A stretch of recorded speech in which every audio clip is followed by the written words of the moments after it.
Bonjour à tous et bienvenue sur cette nouvelle vidéo. Aujourd'hui, on va parler Arduino et de la cave à vin, comment la réparer grâce à Arduino.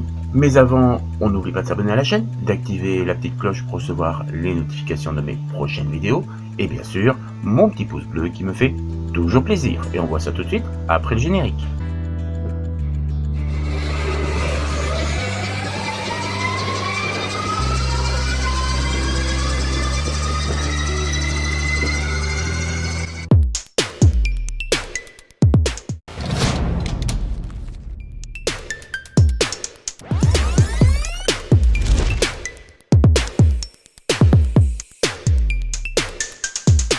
Avant de regarder un peu plus en détail comment j'ai réalisé tout cet assemblage pour pouvoir réparer cette cave à vin, j'ai utilisé une carte Arduino, comme on peut voir ici, mais aussi des PCB de prototypage comme ce type là par exemple, où il y a bien sûr de la soudure à faire, et tout le reste, quelques composants comme des petits contacteurs et relais.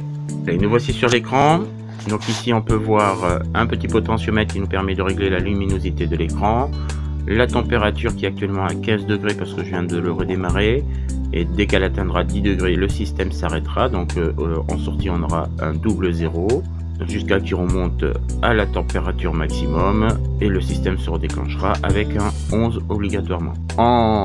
Le H c'est pour dire le taux d'humidité qui est actuellement à 23%, donc un peu faible pour une cave à vin. Et si le taux d'humidité est supérieur à 70%, les sorties, donc il n'y aura qu'une seule sortie qui sera activée. Donc si je ne me trompe pas, il s'affichera 0, 1 à ce moment-là pour que le ventilateur intérieur puisse ventiler pour diminuer le taux d'humidité. Pour alimenter le tout, j'ai récupéré une alimentation PC de 300 watts et en 12 volts elle sort 15 ampères, ce qui est largement suffisant pour le système Peltier. Allez, nous voici sur la partie électronique. Ici nous avons d'abord 3 cartes, donc PCB de prototypage, dont le premier j'ai mis la nano Arduino avec les deux connecteurs des deux centres de température, les deux connecteurs pour l'écran, un connecteur, enfin les deux connecteurs qui sont là pour les deux relais. Sur la partie du milieu, ici on a le relais qui nous permet de ventiler simplement l'intérieur pour diminuer le taux d'humidité. J'ai profité de la place ici pour mettre un bornier. Donc on a l'arrivée du 12 volts qui se fait à ce niveau là et toutes les sorties qui sont nécessaires pour le branchement.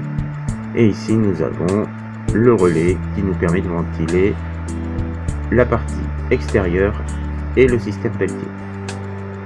Et pour éviter un échauffement de tout ce système, comme on a de la température qui me remonte un petit peu du radiateur, le tout est protégé bien sûr dans la boîte imprimée en 3D sur ma dernière imprimante que j'ai présentée dans ma dernière vidéo. Voilà, et tout ça fonctionne correctement. J'ai réutilisé quand même, donc ici on a la sonde de température d'origine que j'ai dû désactiver suite à un petit défaut de fonctionnement, mais elle n'était là que pour information.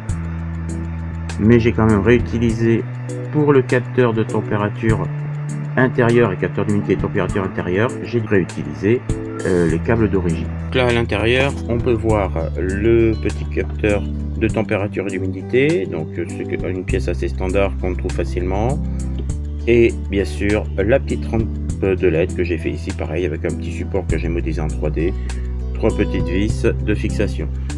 Tous les trous que je n'ai pas réutilisés ou qui étaient apparents, principalement je les ai rebouchés à la colle chaude, comme le trou par exemple qui se trouve ici. Et voilà, rien de compliqué. Tout d'abord, je voulais remercier mon fils Bastien d'avoir écrit le programme parce que j'ai pas trouvé le temps de le faire, mais surtout que ce n'est pas vraiment ma spécialité. Donc bien sûr, on a fait ce programme sous Arduino. Je le mettrai bien sûr à disposition pour les personnes qui s'intéressent à réparer, pourquoi pas, ou pour un autre système, parce que tout est bien écrit dedans. Il suffit juste de changer quelques températures, des limites, pour que le système se mette en route. Si vous avez des questions ou autres, ou des petits commentaires, vous pouvez toujours les mettre, j'essaierai d'y répondre. Et puis je vous dis à une prochaine vidéo. Salut, ciao ciao.